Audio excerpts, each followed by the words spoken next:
আমি সঙ্গীতা ইসলাম, আমার home district হচ্ছে দিনাজপুর। আর এখানে হচ্ছে আমি থাকি বারুইপাড়াতে, এখানে আমার বাসা। আর আমি হচ্ছে এখানে কম্পিউটার অফিস অ্যাপ্লিকেশন ট্রেডের একজন ট্রেনার।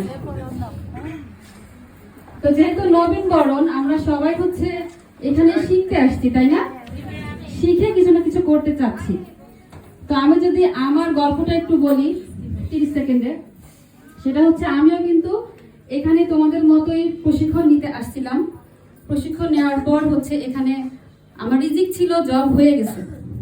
তো এবং আমি এখানে 6 বছর ধরে কাজ করতেছি। এবং আমরা যে হচ্ছে ব্যাচগুলো শেষ করি, প্রতি ব্যাচে এরকম হচ্ছে অনেক মেয়ে থাকে যারা হচ্ছে এখান থেকে ট্রেনিং শেষ করে বিভিন্ন জায়গায়, এবং অনেকে আছে আমাদের থেকেও ভালো জায়গায় কাজ করতেছে। তো আমি শুধু এইটুকু বলবো, যারা আমরা এখানে আসছি সকল গ্রেডে সবাই হচ্ছে সুন্দর